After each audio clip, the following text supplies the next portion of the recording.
여러분, 혹시 장례식장에 다녀오신 뒤에 이런 생각을 해 보신 적이 있으신지요? 고인의 영정 앞에서 사람들이 모여 웃고 밥을 먹고 오래간만에 본 친구의 손을 잡고 근황을 나누는 그 광경 말입니다.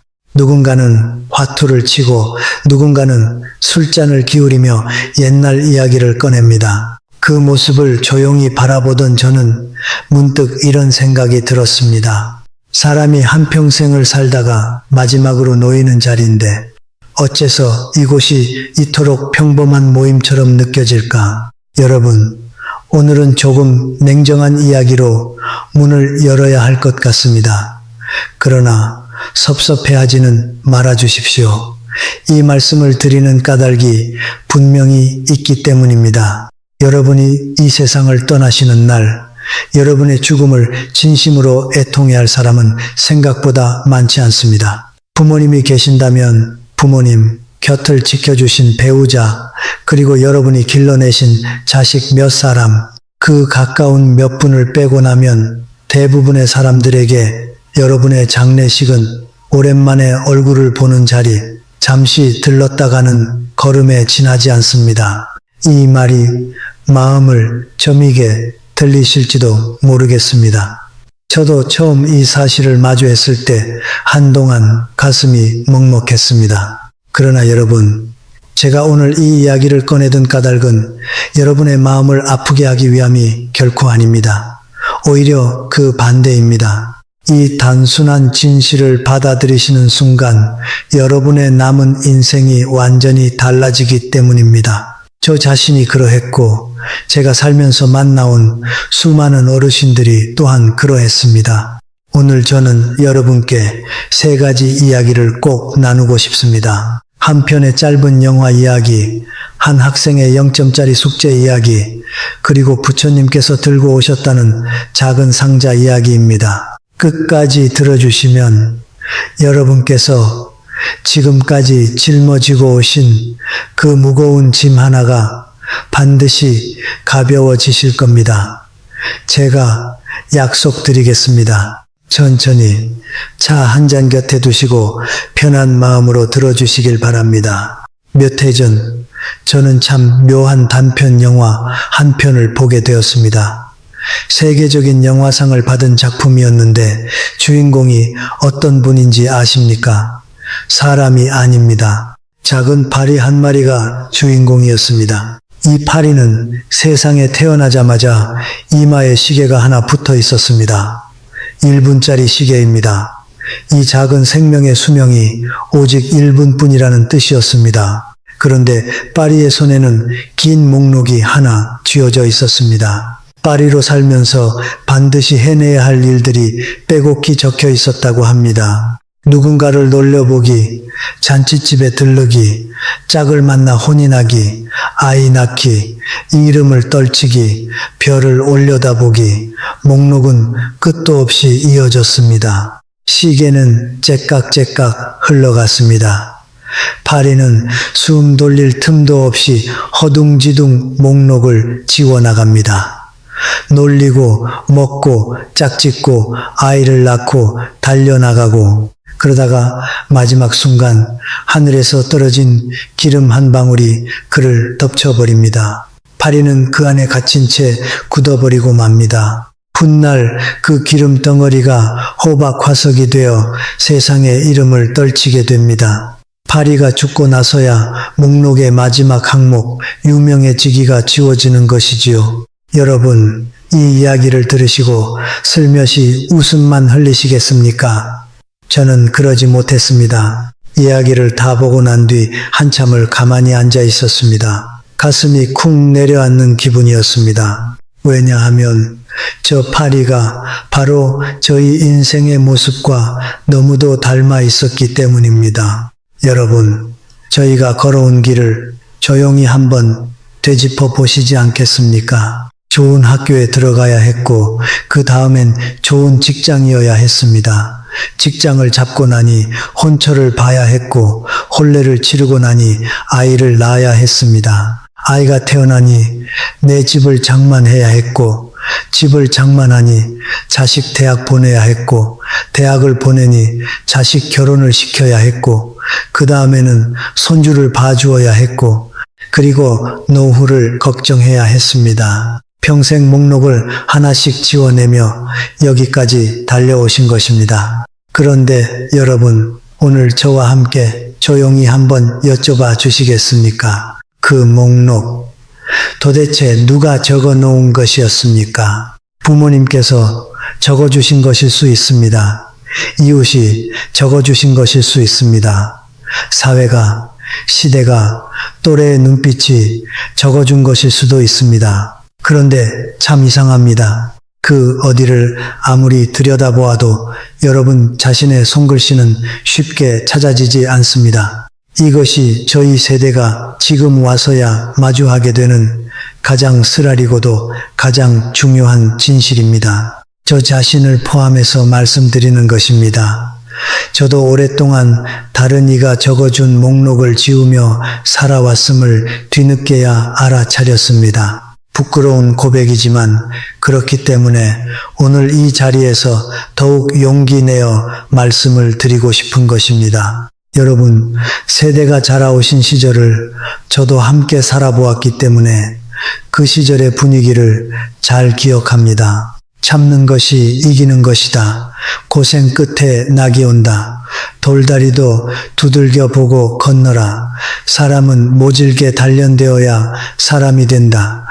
이런 말씀들이 저희 어머니, 아버지의 입에서 하루에도 몇 번씩 흘러나왔습니다. 그 말씀을 자장가처럼 들으며 저희는 자랐습니다. 그리고 저희도 그 말씀을 믿고 평생을 걸어왔습니다.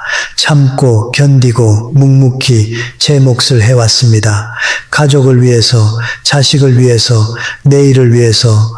그런데 여러분, 오늘은 조금 솔직하게 여쭤봐도 될까요? 평생을 참고 견디신 끝에 지금 여러분 곁에 남아있는 것은 무엇입니까? 제가 동네 어귀에서, 공원 의자 끝자락에서, 혹은 차 한 잔을 사이에 두고 만난 수많은 어르신들이 한결같이 말씀하시더군요. 허리가 아프고 무릎이 시리고 어깨가 무겁다고. 그리고 한참을 조용히 계시다가 마지막에 이런 말을 덧붙이셨습니다.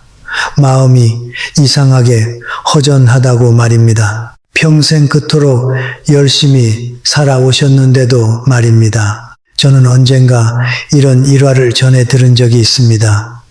한 학생이 먼 나라 대학에서 공부를 하고 있었는데 어느 날 작문 과제가 주어졌습니다. 주제는 고생을 많이 해야 훌륭한 사람이 된다는 한국의 속담이었다고 합니다. 이 학생은 어려서부터 몸에 배어있던 생각 그대로 고생이 사람을 단련시키고 인격을 깊게 만든다는 내용으로 정성껏 글을 써서 제출했습니다. 그런데 그 교수님께서 이 글에 0점을 주셨다고 합니다. 학생이 영문을 몰라 찾아가 여쭤보니 교수님께서 이렇게 말씀하시더랍니다. 고생을 많이 하는 것이 훌륭한 사람이 되는 길이라면 이 세상에서 가장 훌륭한 존재는 사람이 아니라 평생 등짐을 지고 밭을 가는 당나귀여야 할 것이라고 말입니다. 당나귀는 아침부터 저녁까지 무거운 짐을 지고 한 번도 쉬지 않는데 그렇다면 당나귀야말로 가장 거룩한 존재여야 하지 않겠느냐고 말입니다. 저는 이 이야기를 전해 듣고 한동안 아무 말도 할 수가 없었습니다. 여러분, 오해하지는 말아 주십시오. 저는 지금 열심히 살지 말자고 말씀드리는 것이 아닙니다.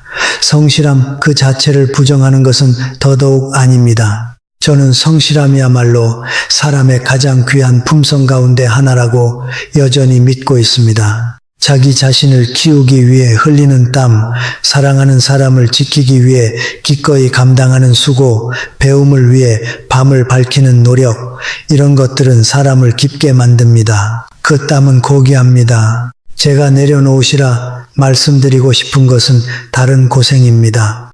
원래 인생은 쓴 것이니까 참아야 한다는 체념의 고생, 남들 눈에 좋게 비치려고 스스로를 짓누르는 고생, 쓸데없이 자기 자신을 학대하는 것을 미덕으로 여기는 고생. 이런 것들은 이제 조금 내려놓으셔도 정말 괜찮습니다. 여러분의 인생은 고생만 하라고 주어진 것이 아닙니다. 여러분의 인생은 여러분이 행복해지라고 주어진 것입니다. 저는 이 말씀을 여러분 귀에, 여러분 마음에 꼭 한 번은 들려드리고 싶었습니다. 여러분, 잠시 이 이야기를 여기서 멈추고 조용히 혼자서 스스로에게 한번 여쭤봐 주시겠습니까? 지금까지 내가 살아온 긴 세월 속에서 정말로 내가 원해서 한 일은 몇 가지나 있었을까? 답이 바로 떠오르지 않으신다 하더라도 괜찮습니다.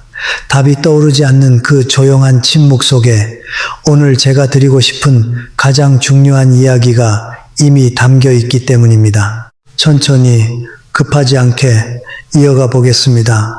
이번에는 작은 이야기 한 토막을 들려드리고 싶습니다. 마음이 고요할 때 읽어 내려가기에 참 좋은 이야기입니다. 작은 물고기 한 마리가 넓은 물속을 이리저리 헤엄치고 있었습니다. 어느 날 이 작은 물고기가 오래 살아온 커다란 물고기를 만나 이렇게 여쭤보았습니다. 어르신, 사람들이 말하는 바다라는 것이 도대체 어디에 있는지요? 저는 평생 찾아 헤매었지만 아무리 둘러봐도 바다가 보이지 않습니다. 이 말을 하며 작은 물고기는 지친 눈빛을 보였다고 합니다. 늙은 물고기는 빙그레 웃으며 이렇게 답하였습니다.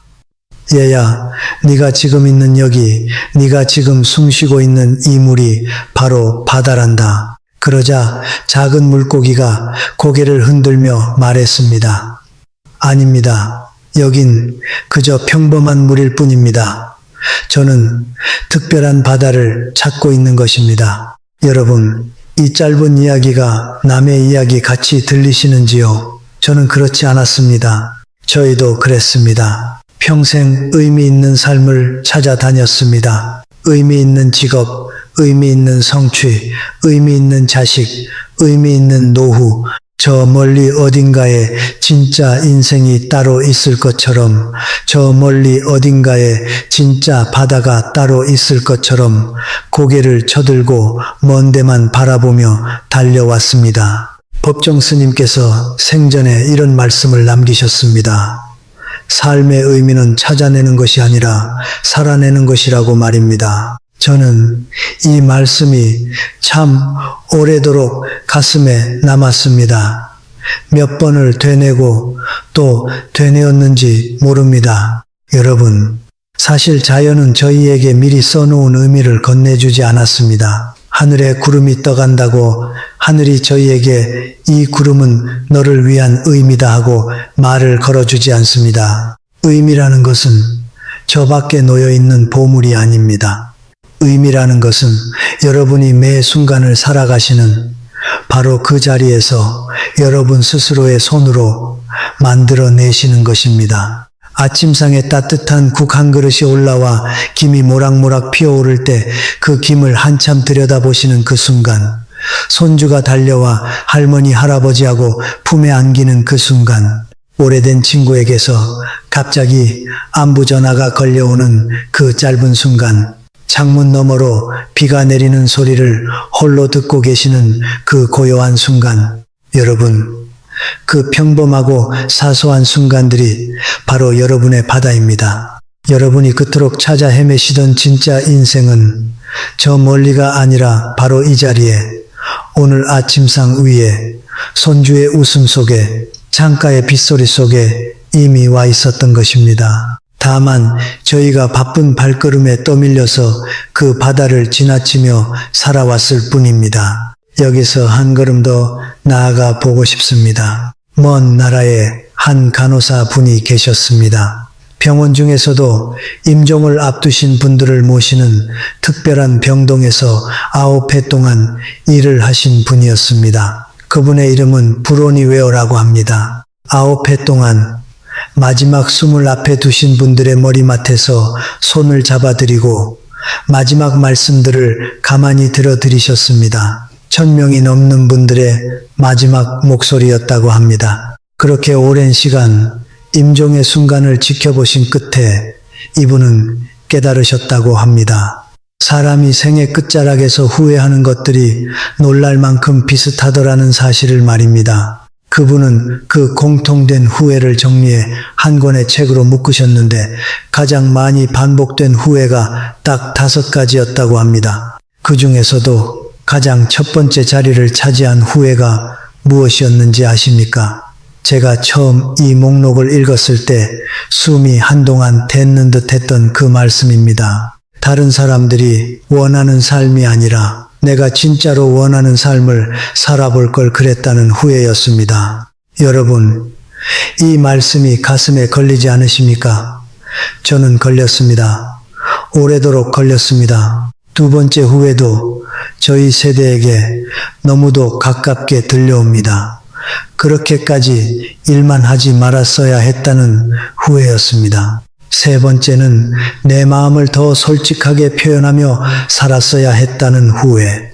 네 번째는 오랜 친구들과 더 자주 연락하며 지냈어야 했다는 후회.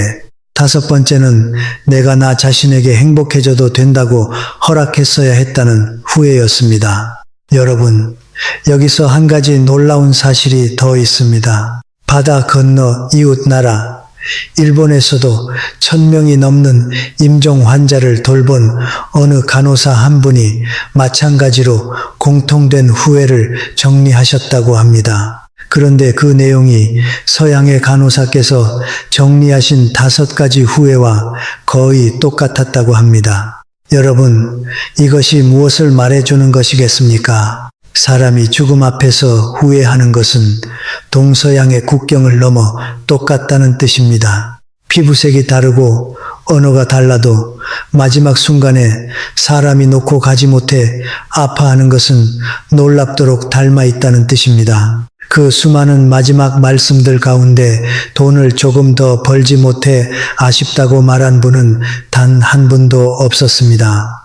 자식을 더 모질게 혼내지 못해 아쉽다고 말한 분도 없었습니다. 남들 눈에 더 번듯하게 보였어야 했는데 그러지 못해 아쉽다고 말한 분도 없었습니다. 모두가 한 목소리로 말씀하셨습니다. 마음을 표현하고 살 걸 그랬다고, 친구 얼굴 한 번 더 볼 걸 그랬다고, 조금 더 행복해도 괜찮다고 나 자신에게 허락해 줄 걸 그랬다고. 여러분, 이 후회의 목록을 저희는 지금 들을 수 있는 특권을 받고 있습니다. 병상에 누워서가 아니라 아직 2다리로 걸어 다니실 수 있을 때, 아직 사랑하는 이의 얼굴을 마주 볼 수 있을 때, 아직 전화기를 드실 수 있을 때 이 말씀을 들으시는 것입니다. 이보다 큰 선물이 또 어디에 있겠습니까? 저는 이것이야말로 하늘이 저희 세대에게 남겨주신 가장 큰 배려가 아닐까 하고 생각해 보았습니다. 오래된 이야기 하나가 문득 떠오릅니다. 옛날 어떤 사람이 깊은 꿈을 꾸었는데 꿈속에서 세 신을 만났다고 합니다. 한 분은 건강의 신, 한 분은 재물의 신, 또 한 분은 성공의 신이었습니다. 그 사람이 세 신께 여쭤보았습니다. 제게 평생 함께 계셔 주실 수 있는지요? 재물의 신이 먼저 말씀하셨습니다. 나는 젊은 날 잠깐 머물 수는 있으나 평생 함께 있어 줄 수는 없다고 성공의 신도 비슷하게 답하셨습니다. 나는 바람처럼 왔다 바람처럼 간다고. 그러자 건강의 신이 조용히 말씀하셨다고 합니다. 내가 사라지고 나면 저 둘도 아무 쓸모가 없어지니 부디 나를 제일 먼저 보살펴다오. 여러분, 돌이켜보면 참 단순한 이야기입니다. 그러나 단순한 이야기가 때로 가장 묵직한 진실을 품고 있습니다. 건강과 오늘 이 순간, 이것이 전부입니다. 이제 마지막 이야기 한 토막을 전해드리고 싶습니다. 오늘 이 이야기 전부를 통틀어 제가 가장 오래 마음에 품어온 이야기이기도 합니다. 옛 불가에서 전해 내려오는 설화입니다. 한 사람이 긴 세월을 살다가 이제 마지막 숨을 앞둔 자리에 놓여 있었습니다. 그 순간 부처님께서 작은 상자 하나를 손에 들고 그를 찾아오셨다고 합니다. 그 사람이 눈을 들어 부처님을 올려다보며 여쭈었습니다. 부처님, 그 상자 속에 무엇이 들어있는지요? 부처님께서 조용히 답하셨다고 합니다. 이 안에 내 것이 들어있다고 말입니다. 그 사람은 잠시 기뻤습니다. 평생을 열심히 모아 온 재산이 들어있을 것이라 짐작한 것입니다. 그래서 여쭈었습니다. 제 재산이 들어있는지요? 부처님께서는 고개를 저으셨습니다. 재산은 내 것이 아니라 세상에 속한 것이라고 그 사람이 다시 여쭈었습니다. 그러면 제 추억과 기억이 들어있는지요? 부처님께서 다시 답하셨습니다. 기억은 내 것이 아니라 시간에 속한 것이라고 그 사람은 조금 당황하여 물었습니다. 그럼 제 재능이 들어있는지요? 평생 갈고 닦은 그 재주 말입니다. 부처님께서는 고개를 저으셨습니다.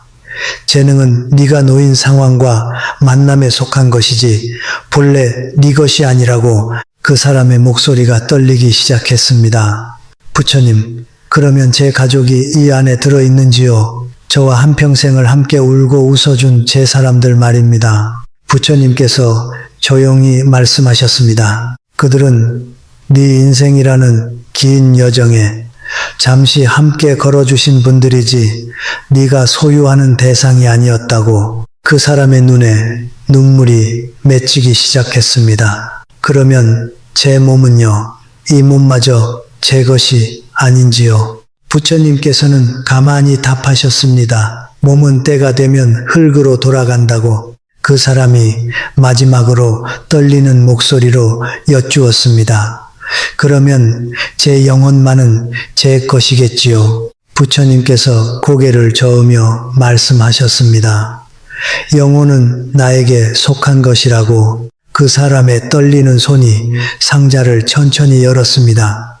상자 속은 텅 비어 있었습니다. 그는 눈물이 가득 맺힌 눈으로 부처님을 올려다보며 흐느끼듯 여쭈었습니다. 부처님, 그러면 제 것은 도대체 무엇이었는지요? 제가 평생 가지고 살아온 제 것은 어디에 있는지요? 부처님께서는 자비로운 미소를 지으시며 이렇게 말씀하셨다고 합니다. 네가 살아있는 동안 진심을 다해 보낸 매 순간, 네가 오롯이 깨어 사랑하고 깨어 느꼈던 그 한순간 한순간, 그것만이 온전히 너의 것이었다고. 여러분, 이 이야기가 처음에는 슬프게 들리실지도 모르겠습니다. 결국 내 것이 아무것도 없다는 말처럼 들려 허전하실 수도 있습니다. 그러나 저는 이 이야기가 제 인생에서 들은 가장 큰 위로였다고 말씀드리고 싶습니다. 왜냐하면 여러분, 뒤집어 생각해 보시면 이 말씀은 곧 이런 말씀이기 때문입니다. 여러분이 잃을까 두려워하시는 것들 가운데 대부분은 본디 여러분의 것이 아니었다는 뜻입니다. 집이 본디 여러분 것이 아니었고, 재산이 본디 여러분 것이 아니었고, 심지어 이 몸마저 잠시 빌려 입은 옷과 같다는 뜻입니다. 그런데 바로 그렇기 때문에 여러분이 지금 이 순간에 온 마음으로 깨어 계신 이 순간, 이 숨, 이 따뜻한 차 한 모금, 이 영상을 나란히 듣고 계신 이 짧은 시간, 이것만은 그 누구도 빼앗아갈 수 없는 온전한 여러분의 것입니다. 그것만으로 충분합니다. 정말로 충분합니다. 여러분, 오늘 제가 길고 긴 이야기를 이렇게 이어드린 까닭은 오직 한 가지입니다. 여러분의 남은 인생이 다른 누군가가 적어준 목록을 대신 지우느라 또 한 번 흘러가 버리지 않았으면 좋겠다는 그 한 가지 마음 때문입니다. 이제는 조금 내려놓으셔도 됩니다.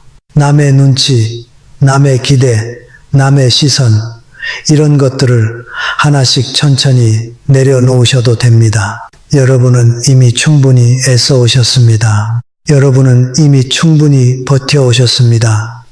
여러분 세대만큼 열심히 살아온 세대가 또 어디에 있겠습니까? 여러분이 지나오신 그 세월이 아이들에게 반찬이 되고 집이 되고 교복이 되었습니다. 여러분의 등에서 이 나라가 지금의 모습에 이르렀습니다. 이 사실만큼은 그 누구도 지울 수 없습니다. 이제는 조금 자신을 위해 사셔도 괜찮습니다. 오늘 저녁 따뜻한 밥 한 그릇을 드시거든 그 맛을 천천히 느껴보십시오. 그 밥 한 그릇이 여러분 앞에 놓이기까지 얼마나 많은 손길이 거들었는지를 가만히 헤아려 보십시오. 그 헤아림 속에 여러분의 바다가 있습니다. 오랫동안 연락이 뜸했던 옛 친구가 있으시다면 오늘 한번 전화를 걸어보시지 않겠습니까? 무슨 거창한 이야기를 할 필요도 없습니다. 그저 목소리 한번 듣고 싶어서 전화했다고 말씀해 보십시오. 그 한마디가 그 친구에게 오늘 하루의 가장 큰 선물이 될지도 모릅니다. 배우자가 곁에 계신다면 오늘 밤 평소 같으면 삼키고 말았을 고맙다는 한마디를 꺼내보십시오. 자식이 있으시다면 바쁜 아이에게 긴 말 대신 잘 지내느냐 한마디만 건네보시고, 손주가 있으시다면 꼭 한번 꼭 안아주시고 사랑한다고 말해주십시오. 그 짧은 순간들이 바로 여러분의 상자를 채우는 보석입니다. 세상 그 무엇으로도 빼앗을 수 없는 참된 보석입니다. 먼 곳에 있지 않습니다. 오늘 저녁 여러분의 밥상 위에 전화 한 통 너머에 손주의 작은 손바닥 안에 이미 놓여 있습니다. 여러분, 제가 오늘 드린 3가지 이야기를 부디 한 번만 더 조용히 떠올려 주십시오. 1분을 살다 간 작은 파리 이야기, 당나귀와 0점짜리 장문 이야기, 그리고 부처님께서 들고 오셨다는 텅 빈 상자 이야기. 이 3가지 이야기가 여러분 가슴 어느 한 구석에 조용히 자리 잡아 내일 아침 눈을 뜨실 때 한 번, 밥상 앞에서 한 번, 잠자리에 드시기 전에 또 한 번, 그렇게 여러분의 하루에 가만히 말을 걸어주기를 바랍니다. 이 긴 이야기를 여기까지 들어주신 여러분, 참으로 감사합니다. 여러분께서 오늘 이 자리에서 들으신 말씀 가운데 단 한 문장이라도 마음에 걸리는 것이 있으셨다면 부디 그 문장을 혼자만 간직하지 마시고 댓글창에 조용히 남겨주시겠습니까? 여러분의 이야기, 여러분께서 살아오시며 지우고 싶으셨던 목록, 그리고 오늘 처음으로 적어보고 싶으신 여러분만의 문장, 무엇이든 좋습니다. 저는 그 글들을 한 줄 한 줄 읽어 내려가면서 다음 영상에서 더 깊은 이야기로 여러분을 다시 뵙고 싶습니다. 그리고 아직 이 채널에 구독을 누르지 않으신 분이 계시다면 오늘만큼은 부드러운 마음으로 구독 한번 눌러주시길 조심스럽게 부탁드리고 싶습니다. 구독은 여러분께 드리는 약속입니다. 앞으로도 여러분의 저녁을 함께할 조용한 벗이 되어 드리겠다는 저의 작은 약속 말입니다. 좋아요와 알림 설정까지 함께 해주신다면 다음 이야기를 놓치지 않으시고 편안히 맞이하실 수 있습니다. 여러분, 오늘 하루도 참 고생 많이 하셨습니다. 따뜻한 국 한 그릇과 편안한 잠자리가 여러분 곁에 있기를 빌겠습니다. 내일 아침 눈을 뜨셨을 때 오늘 들으신 이 이야기 중 한 구절이라도 마음에 조용히 남아있다면 저는 그것으로 충분합니다. 오늘도 여러분 곁에서 함께 숨 쉴 수 있어 깊이 감사드립니다. 편안한 밤 되시기를 진심으로 바랍니다.